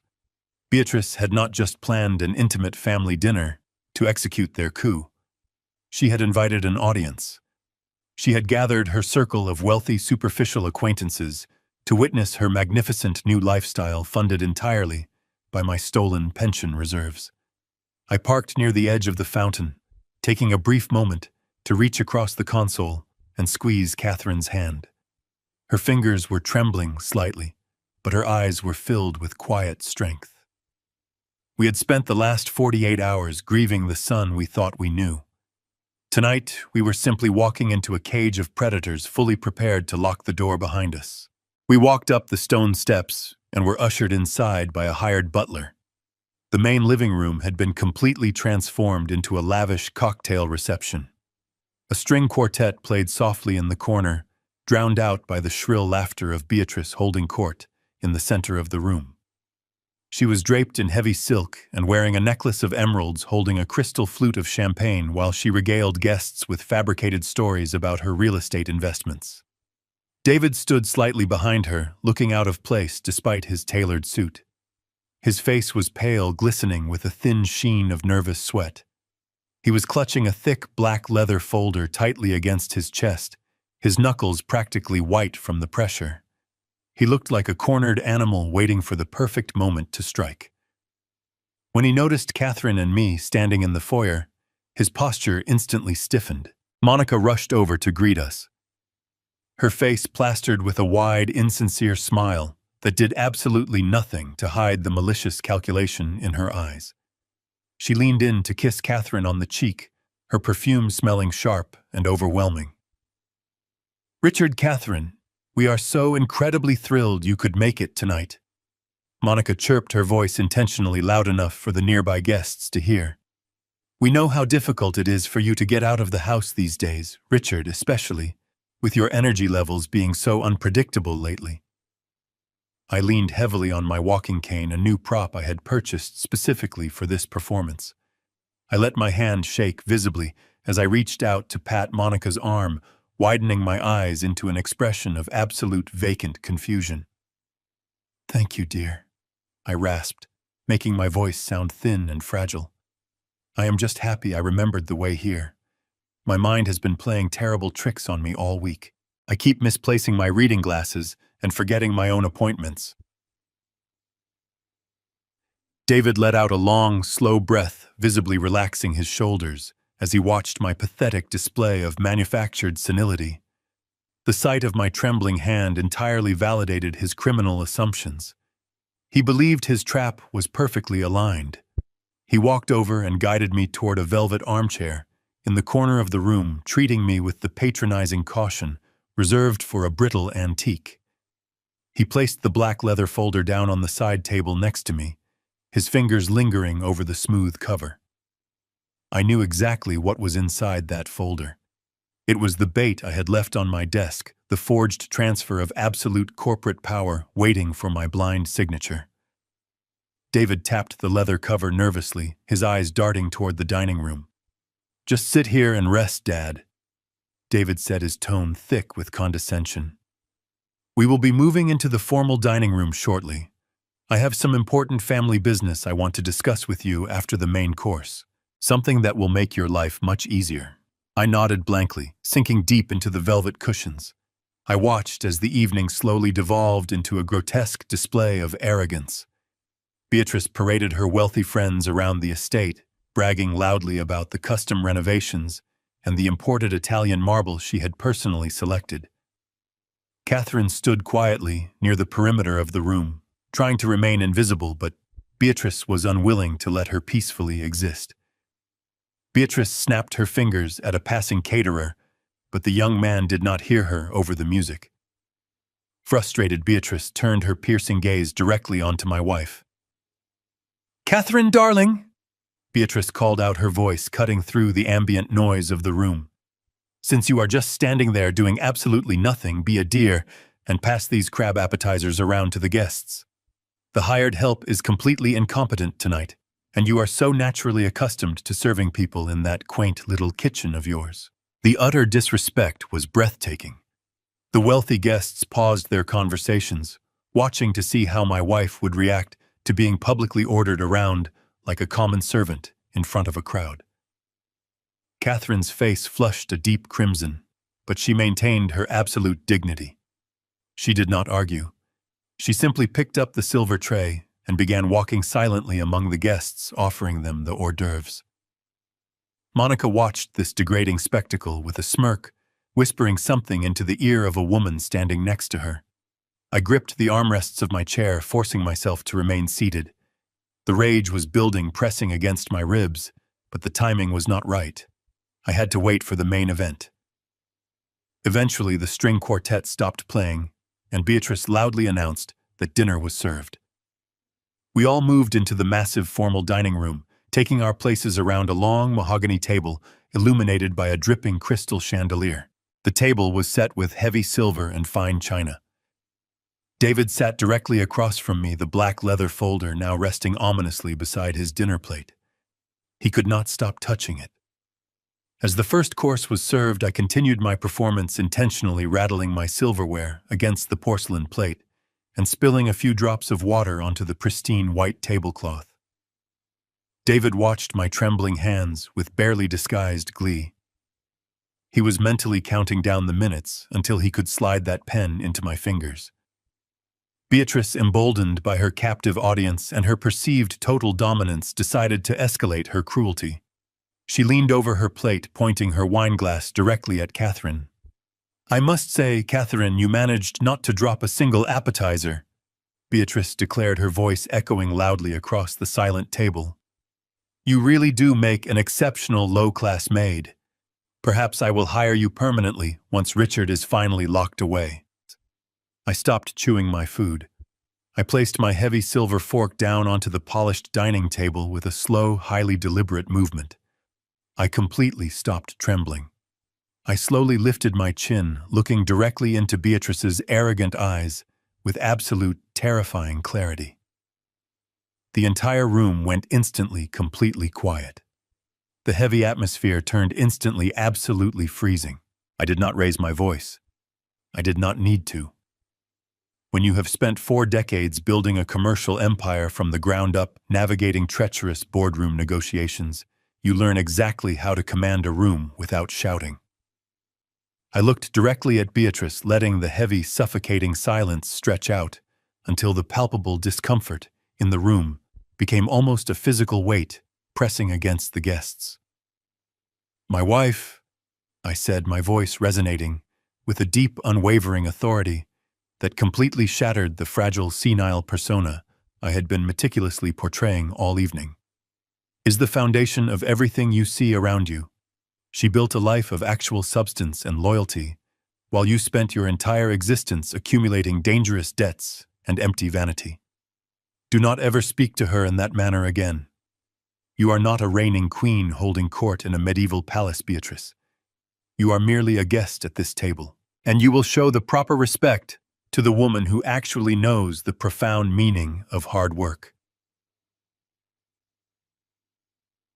The words hung in the air, sharp and undeniable, slicing through the manufactured elegance of the dinner party. Catherine stood near the edge of the dining room, her posture straightening as she looked at me with a mixture of surprise and profound relief. The shock on Beatrice's face was instantaneous and profound. Her jaw practically unhinged. She looked around the long mahogany table at her wealthy friends, her curated audience, and saw their eyes wide with scandalized fascination. The grand illusion of her supreme dominance had just been publicly, effortlessly shattered by the man she considered a mindless, disposable relic. Her initial shock rapidly boiled over into pure, unadulterated fury. Her face twisted into a grotesque mask of ugly, aristocratic outrage. She stood up so quickly that her heavy mahogany dining chair tipped backward, crashing onto the imported Persian rug. "How dare you!" Beatrice shrieked, her voice losing all its manufactured elegance and dropping into a shrill, grating pitch that echoed painfully off the high ceilings. She grabbed her delicate crystal wine glass and hurled it violently onto the polished hardwood floor. The exquisite crystal shattered into 1,000 glittering pieces, splashing expensive vintage red wine across the pristine baseboards like a spray of fresh blood. The dark liquid seeped into the grout, leaving a permanent stain. Several guests gasped audibly, shrinking back in their plush seats, exchanging horrified, uncomfortable glances with one another. Monica let out a sharp, theatrical cry of alarm, rushing to her mother's side and wrapping a comforting arm around her trembling shoulders, glaring at me as if I had committed a physical assault. "You insolent, ungrateful old fool!" Beatrice screamed, pointing a trembling diamond-encrusted finger directly at my face, her chest heaving with dramatic indignation. "You come into my beautiful home, you eat my expensive food, and you dare to speak to me with such flagrant, unacceptable disrespect. I will not tolerate this. I absolutely will not stand for this unbelievable indignity in front of my closest, most esteemed friends." She whipped her head around to face David, her eyes blazing with an irrational, demanding fury that brooked no argument. "David, do something immediately. Handle your incredibly disrespectful father right now, or I swear I will have the private security team throw him out onto the street. He is completely out of control. He has ruined my entire beautiful evening with his insane delusions." David was already on his feet, his face flushed with a dark, dangerous shade of crimson. The cold panic that had been simmering beneath his surface all evening was now fully exposed. His meticulously crafted plan was unraveling in real time, and he was absolutely terrified of losing his grip on the carefully constructed narrative. He needed me to remain the docile, confused victim, and my sudden display of sharp, articulated defiance threatened to expose his entire criminal framework to the very people he sought to impress. He marched around the edge of the expansive dining table, closing the physical distance between us with heavy, aggressive strides. The superficial, charming facade he wore had completely vanished, replaced by desperate cruelty. He stopped just inches away from where I remained seated, towering over me in a pathetic, desperate attempt to reassert his waning dominance. He raised his hand and pointed his index finger directly at my face, his chest heaving with exertion. "What is wrong with you?" David hissed, his voice a harsh, venomous whisper meant to intimidate me back into immediate submission. "You are embarrassing Monica's mother in front of half the city's elite. You are having a severe mental episode, Dad. You are completely confused, and you are making a massive scene. You need to apologize to her right now. Do you hear me? Apologize to her this very instant, or I swear to God I am putting you in a permanent medical home tomorrow morning. You clearly cannot function in polite society anymore without causing a disaster." He was playing his final desperate card. He was weaponizing the imminent threat of the conservatorship, using the terrifying fear of institutionalization to force my total compliance. He truly thought the mere mention of a locked nursing home would break my remaining spirit, that I would immediately crumble into pathetic tears and beg for his mercy to avoid being permanently locked away from my own life. The entire formal dining room went dead silent. The hired string quartet had long since stopped playing. The professional caterers froze in the arched doorways, holding their polished silver trays perfectly still like marble statues. The wealthy guests held their collective breath, their eyes darting nervously between David's furious, flushed face and my own unwavering, icy stare. They were witnessing a brutal, intimate family execution, and no one dared to intervene or speak a single word.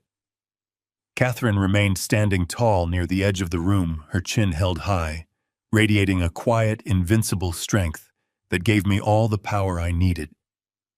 David, mistaking my stillness for submission, turned swiftly to the side table. He snatched the heavy black leather folder he had been carefully guarding all evening.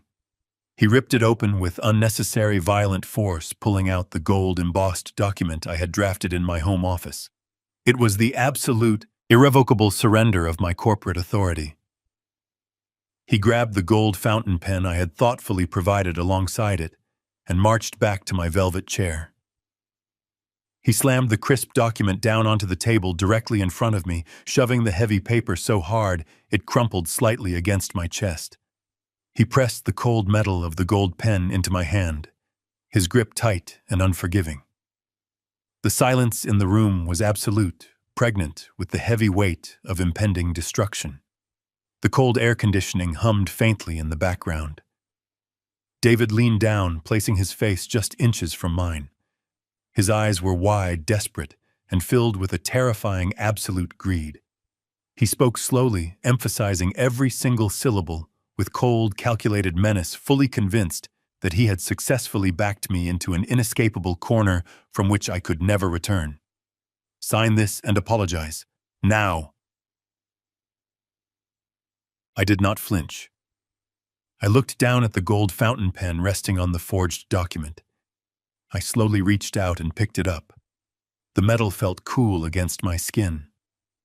David leaned in closer, his eyes wide with victorious anticipation, fully believing his campaign of psychological terror had broken my spirit. He thought I was finally surrendering. Instead, I gripped the ends of the pen with both hands. I applied a sharp pressure, bending the metal until the thick gold barrel snapped in half with a loud crack. A pool of black ink instantly burst from the ruptured cartridge, spilling across the desk and bleeding into the paper.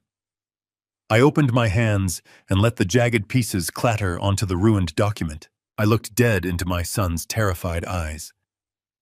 The silence in the dining room was absolute, heavy with the suffocating weight of my sudden defiance. "You are fired," I said. The 3 words cut through the freezing air.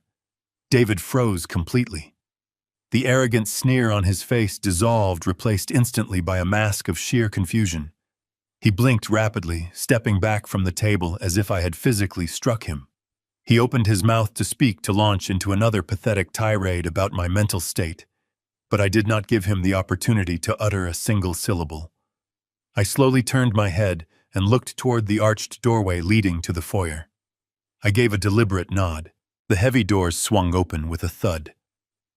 Thomas Bradley quietly walked into the dining room, his face an emotionless mask of clinical precision. He was not alone. Flanking him were two broad-shouldered individuals wearing dark suits and carrying the undeniable presence of federal agents.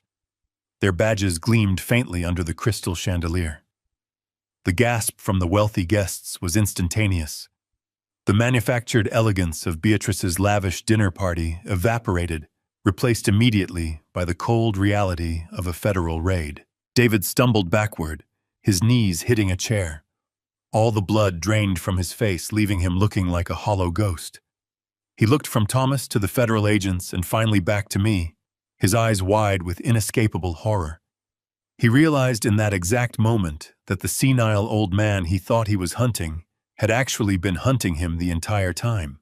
I placed my hands flat against the heavy oak table and pushed myself up, standing tall and steady.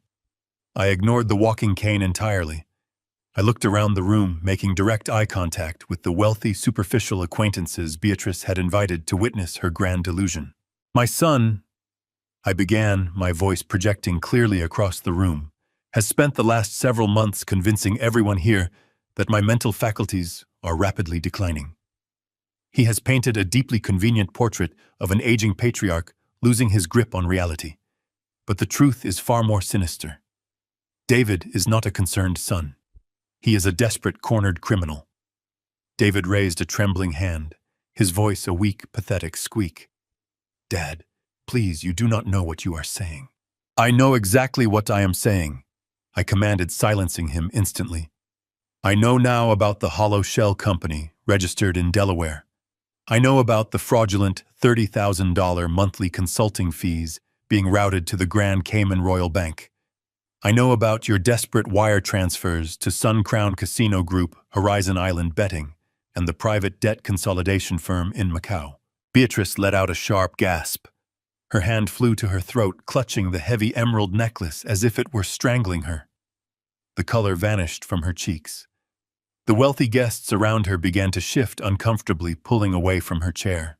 "Beatrice does not own this magnificent new lifestyle," I continued, turning my freezing gaze directly onto the trembling woman. "She owes a dangerous international syndicate of loan sharks over $2 million.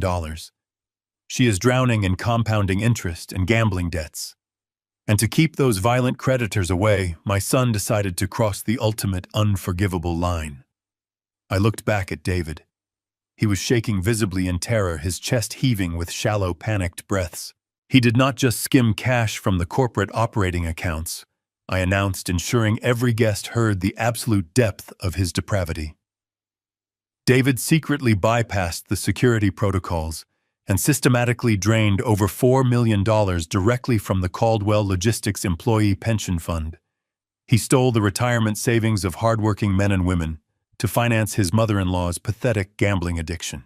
A wave of shocked, disgusted murmurs rippled through the vast room. Monica buried her face in her hands, sobbing uncontrollably. The carefully curated illusion of their perfect, superior life was being violently torn apart in front of the exact people they sought to impress. "But David is also a profound coward," I stated, my voice echoing with righteous fury. "He knew stealing federal pension funds would inevitably attract the authorities, so he needed a guarantee that he would walk away completely clean. He used my digital signature to forge legally binding documents, naming me as the personal guarantor of Beatrice's massive syndicate debts. He forged executive orders authorizing the creation of the phantom subsidiaries. He intentionally built an entire criminal enterprise designed to frame his own father for a massive federal crime." The federal agents stepped further into the room, their presence casting a very heavy, suffocating shadow over David and Beatrice. And when he realized the annual external audit was only 3 weeks away, I concluded he decided to spring his final trap. He and Monica drafted an emergency medical conservatorship petition. They planned to file it in a closed session next week, claiming I was suffering from severe dementia. They were going to lock me away in an isolated psychiatric facility in Nevada, silencing me permanently so they could assume total control of the company and cover their tracks. David fell to his knees. He collapsed onto the Persian rug, weeping loudly, burying his face in his hands. The arrogant executive was gone, replaced by a broken, terrified child, facing the devastating consequences of his own monumental greed. Beatrice, however, was not willing to surrender. Her eyes darted wildly around the room, searching for an escape. She pushed her heavy chair backward and bolted toward the arched doorway leading to the grand foyer. She moved with frantic, desperate speed, her silk dress rustling loudly against the polished floor. But she did not make it far. The two federal agents moved with swift, tactical precision, stepping directly into her path and blocking the doorway completely. Beatrice slammed into them, letting out a sharp, frustrated cry before stumbling backward, realizing there was absolutely nowhere left to run. The trap was completely sealed. I reached inside the inner breast pocket of my tailored suit jacket. I slowly withdrew a thick, folded legal document, distinct from the ink-stained forgery currently ruined on the dining table. I held the crisp white paper up, letting the ambient light catch the official notary seals stamped across the bottom edge. "Oh, and one more thing about this house," I said. I unfolded the crisp white document, letting the silence stretch until it became almost unbearable. David watched the paper with terrified eyes, his chest heaving as he struggled to process the rapid destruction of his entire world. Monica stopped sobbing. Her gaze fixed on the official legal seals stamped across the bottom of the page.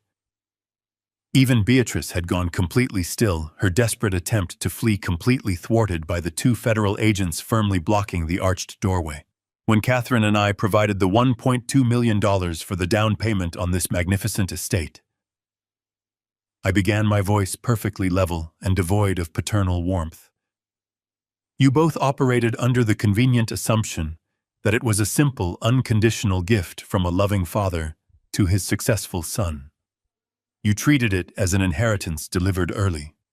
You paraded around this mansion bragging to your wealthy friends about your real estate acumen, convinced my money was simply your fundamental right. I took a slow, deliberate step forward, bringing myself closer to where David remained, kneeling on the Persian rug. But I did not write a personal check, David. If you had bothered to actually read the financial disclosure forms your lawyers sent over during the closing, you would have noticed the specific origin of those funds.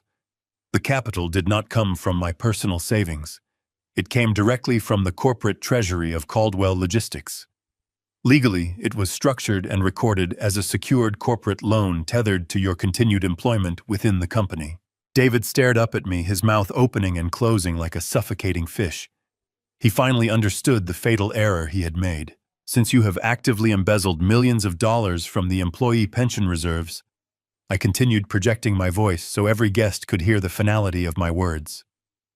Your employment at Caldwell Logistics is officially terminated, effective immediately. Because you are now terminated for gross financial misconduct, that corporate loan is instantly in a state of catastrophic default. I am not simply seizing your assets.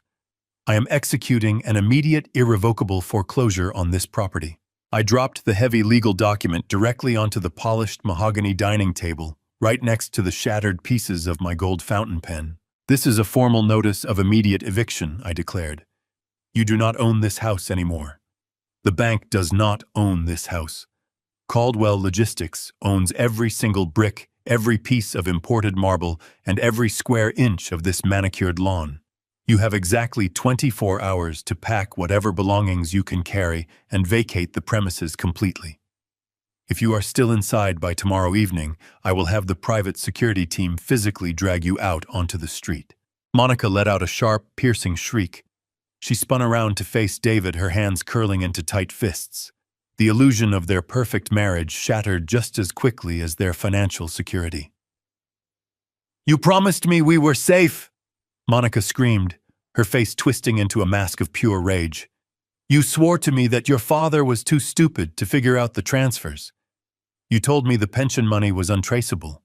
You ruined everything. You completely ruined my entire life. Before David could formulate a pathetic excuse, Monica raised her hand and struck him across the face. The slap echoed through the silent dining room like a gunshot. David recoiled, pressing a trembling hand to his reddening cheek, but Monica was not finished. She stood over him, her voice dripping with venom. "I am filing for divorce the second I leave this house." She spat, her tone entirely devoid of residual affection. "I am not going to federal prison because you were incompetent. You are completely on your own, David. Do not ever speak to me again." She turned on her heel and marched toward the front door, pushing violently past the stunned guests, who quickly scrambled out of her way. She did not look back. As Monica stormed out of the mansion, the two federal agents stepped forward, closing the circle around Beatrice. The matriarch shrank back against the wall, her aristocratic arrogance completely replaced by raw panic. She clutched her diamond necklace, her breathing turning rapid and shallow. "You cannot do this to me," Beatrice stammered, looking frantically between the agents and my unyielding face. "I am a respected member of this community. I serve on 5 charity boards. You cannot arrest me in my own home. I have powerful lawyers. I will sue you for this unbelievable indignity." The lead federal agent reached into his jacket and pulled out a heavy pair of steel handcuffs. They clinked together with a sharp, terrifying sound. "Beatrice Kensington," the agent said, his voice deep and authoritative. "You are under arrest for multiple counts of federal wire fraud, interstate money laundering, and conspiracy to defraud a federal pension fund. You have the right to remain silent." Beatrice let out a hysterical scream. She thrashed wildly as the agent stepped forward, grabbing her arms and twisting them forcefully behind her back. The cold steel cuffs snapped shut around her wrists. She kicked her designer shoes against the floor, weeping loudly and begging her wealthy friends for help, but the guests simply stared at her in horrified silence. No one stepped forward to defend a woman exposed as a desperate criminal. The agents practically dragged her out of the dining room, her shrill cries echoing down the long hallway, until the front door slammed shut, severing her completely from the life she had stolen. David remained kneeling on the floor, surrounded by the wreckage of his entire existence. He had lost his wife, his home, his career, and his freedom in a matter of minutes. He looked up at me, tears streaming down his face, his eyes red and swollen with absolute despair. He crawled forward on his hands and knees, reaching out to grasp the hem of my trousers. "Dad, please," David begged, his voice cracking into a pathetic, desperate sob. "Please stop this. I am your son. You cannot just leave me here with nothing. You cannot let them send me to a federal prison. I will do anything you want. I will confess to everything. Just please forgive me. Please do not walk away from me." I looked down at the weeping, pathetic creature groveling at my feet. I felt absolutely nothing. The son I had loved and protected for 40 years was already dead, replaced long ago by this greedy, soulless parasite.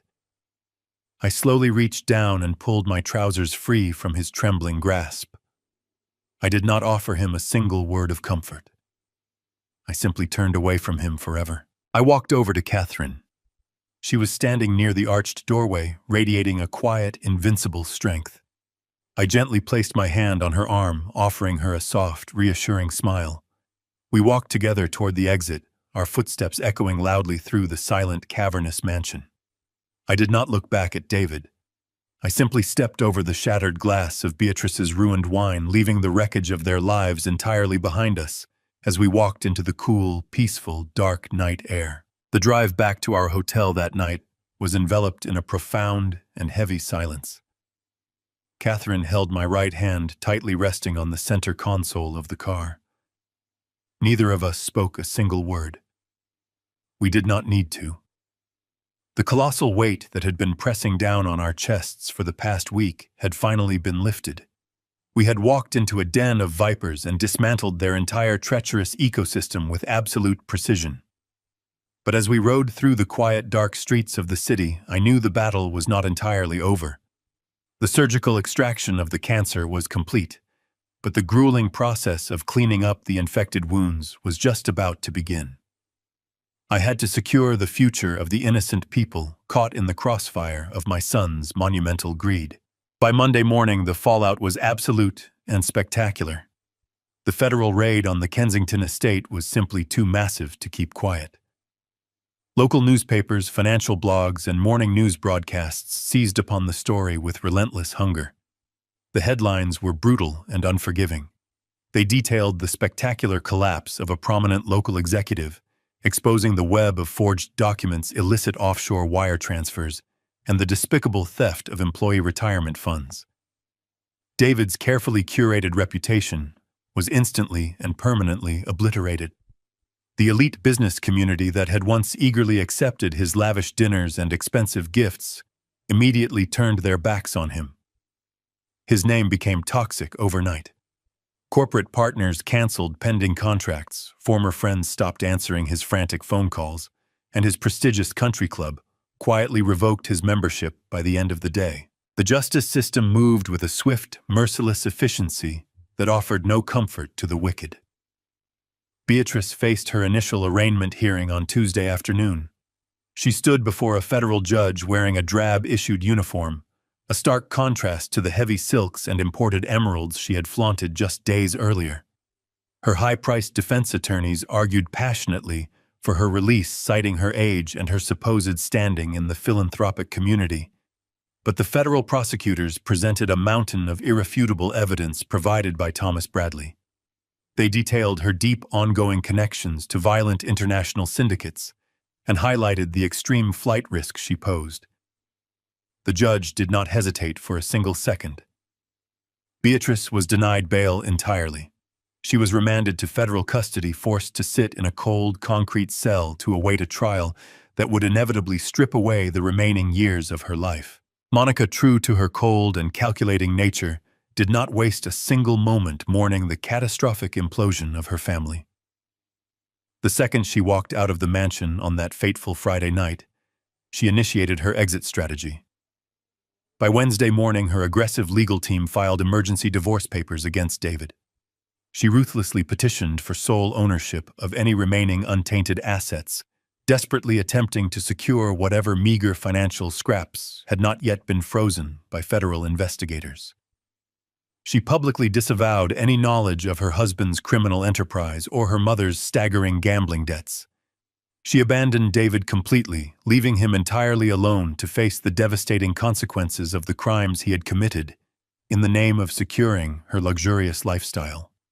They had built their marriage on a foundation of mutual greed, and when the money evaporated, their loyalty vanished instantly into the thin air. While my former family tore themselves apart in the public eye, I directed my entire focus toward the innocent victims of this disaster. I returned to the primary headquarters of Caldwell Logistics on Thursday morning. The atmosphere in the building was thick with palpable fear and uncertainty. The employees had seen the news reports.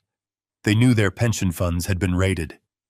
They looked at me with wide, terrified eyes, wondering if their decades of hard work had simply vanished into the pockets of offshore criminals.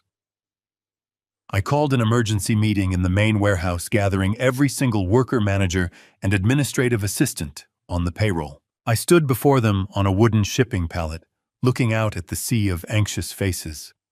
I did not offer them corporate platitudes or hollow promises. I spoke to them with absolute, transparent honesty. I confirmed the horrifying truth that my son had systematically embezzled over $4 million from their dedicated retirement reserves. A collective gasp rippled through the crowd, followed by a heavy, despairing silence. Then I told them the rest of the story. I explained that I had personally liquidated my massive private stock portfolios and transferred the company's primary mortgage lien directly into my secure personal trust. I looked directly at the men and women who had dedicated their lives to building my company. I told them that their futures were not tied to the failures of my son. I announced that I was using my own personal secured wealth to completely and instantly refund every single dollar that had been drained from the pension accounts. The money was already wired, the accounts were fully restored, and their retirements were absolutely safe. Furthermore, I pledged a personal guarantee to match their upcoming quarterly contributions as a gesture of profound apology for the stress my family had brought to their doorsteps. The reaction was overwhelming. The heavy silence broke, replaced by a wave of profound, tearful relief. Men and women who had worked the loading docks for 20 years approached me with tears streaming down their weathered faces, shaking my hand and expressing an emotional gratitude that humbled me to my core. I had walked into that warehouse as a man broken by the ultimate betrayal of his own flesh and blood. But I walked out surrounded by the unbreakable, undying loyalty of my true family. The people who actually understood the meaning of hard work, dedication, and mutual respect. Catherine and I spent the next few weeks quietly dismantling the remnants of our old life. We had no desire to return to the sprawling, empty estate that David had tainted with his greed. We sold the large house and purchased a small, modest, single-story home on the quiet outskirts of the city.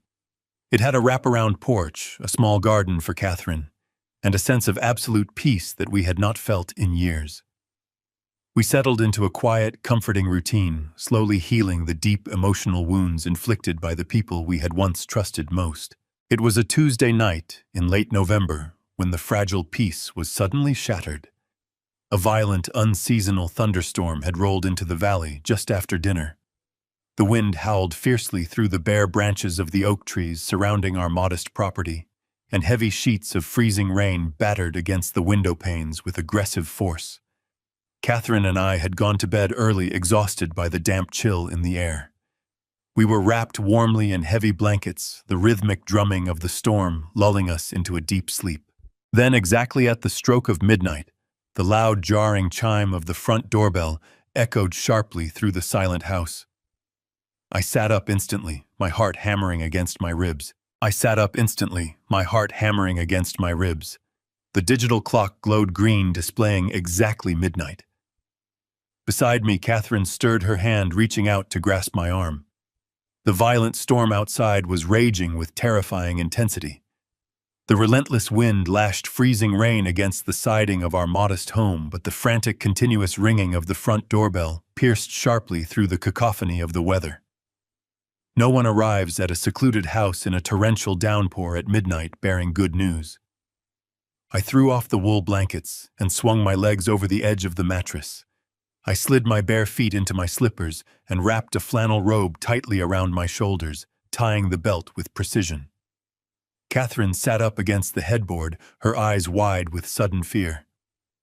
I raised a calm hand, silently signaling for her to remain within the bedroom.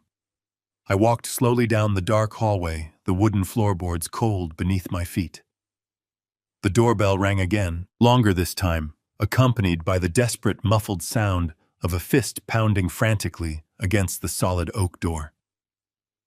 I reached the small entryway and flipped the switch for the porch light. I hesitated for a fraction of a second before reaching out, gripping the brass deadbolt and turning the latch. I pulled the heavy door open, bracing myself against the sudden rush of freezing wind. Standing on my concrete porch, illuminated by the flickering yellow glow of the overhead security light, was my son. David was completely unrecognizable from the arrogant, impeccably groomed corporate executive who had tried to destroy my life just weeks earlier. He was soaked entirely to the bone. His custom-tailored designer suit was completely ruined, plastered to his violently shivering frame like a second skin stained with dark mud and urban filth. He wore no protective overcoat, and the freezing rain dripped continuously from his matted, unkempt hair down into his hollow, bloodshot eyes. He looked as though he had aged 10 harsh years in the span of a single month. His face was grotesquely gaunt, the pale skin stretched tightly over his prominent cheekbones, bruised by the brutal reality of his new existence. He was shivering violently, his teeth chattering so hard they made a rhythmic clicking sound against the deafening roar of the raging storm. He had absolutely nothing left in his possession. He carried no luggage, no bag, not even a cellular phone in his trembling, dirt-stained hands. He was a broken, desperate creature who had been entirely chewed up and spat out by the very same harsh reality he had so arrogantly tried to manipulate. I stood silently in the doorway, physically blocking the entrance, my expression a completely unreadable mask of absolute detachment. I did not step aside to invite him into the comforting warmth of my hallway. I did not offer him a dry towel or a cup of hot coffee. I simply looked down at him, letting the freezing cold reality of his pathetic presence settle heavily between us. David looked up at me, his wide eyes brimming with an agonizing mixture of absolute terror and profound desperation. He opened his mouth to speak, but initially only a ragged, choking sob escaped his trembling lips. He fell heavily to his knees on the wet concrete planks of the porch, the freezing rain continuing to beat down relentlessly upon his hunched, defeated shoulders.